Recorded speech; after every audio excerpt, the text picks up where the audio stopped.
খাওয়া দাওয়া হয়ে গেছে, এখন একটু শাক ভাজবো। তার জন্য শাকটা তো কেটে রেখেছি, আগে দেখিয়েছি। পেঁয়াজ কেটে নিয়েছি, টমেটো লঙ্কা কেটে নিয়েছি, কড়াই এখানে বসিয়ে দিয়েছি। প্রথমে কড়াই একটু তেল দিয়ে দেবো, সাদা তেল আর সর্ষে তেল মিক্সড করে দেবো। এই বোতলটায় না খুব কম আর সামান্য তেল, ওই বোতলগুলোতে না অনেকটা করে তেল পড়ে যেত। শাক ভাজার জন্য প্রথমেই দিয়ে দেবো শুকনো লঙ্কা,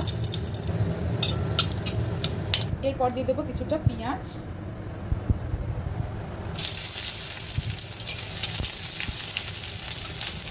পেঁয়াজটা কাঁচা কাঁচা একটু থাকবে, তার উপরে দিয়ে দেবো শাকটা।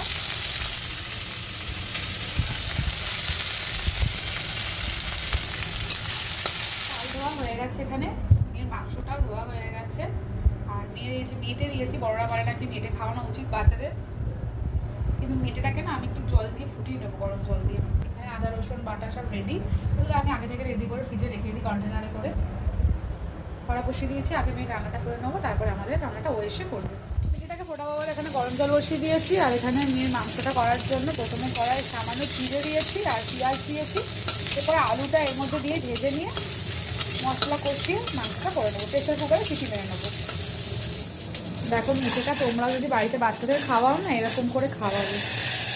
দেখো মেটেটার মধ্যে গরম জল দেওয়ার মাত্রই মেটেটার কালারও চেঞ্জ হয়ে যায়।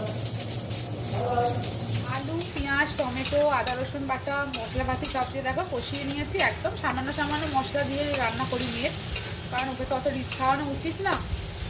এরপরে এর মধ্যে এখন আমি মাংসটা দিয়ে দেবো, দিয়ে ভালো করে কষিয়ে নেবো। ভাপানো মেটেটাও দিয়ে দিলাম, সবগুলোকে ভালোভাবে কষিয়ে সেই রান্নাটা করে নিয়ে মেয়েকে স্নানটা করাতে হবে। 12:30 বাজে। দেখো কত কাজের ছেলে, রবিবারে কত চাপ ওর দোকানে, দোকানদারি করে এসে আবার রান্না বসিয়েছে। ও আমায় বললো করতে হবে না,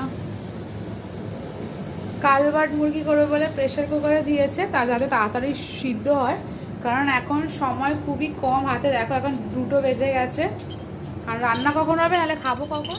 বা তেল তো সব শেষ করে দিলে নিজেই। ভালো লাগছে বোতলে রান্না করতে? ভালো লাগছে না? এটাই তো ভালো, তাহলে কম তেল ইউজ হবে না, ওটা তো গাদা তেল খরচ হতো। দিয়েছি, ও দেখো ঘুমিয়ে পড়েছে, ঘুমাচ্ছিল না, বকা ঝকা করে জোর করে ঘুম পাড়িয়ে চিকেন কষা দিয়ে স্টার্ট করলাম। দেখো এখানে গরম গরম একদম চিকেন কষা রেডি। এটা আজকে আমি করিনি, আমার বর করেছে।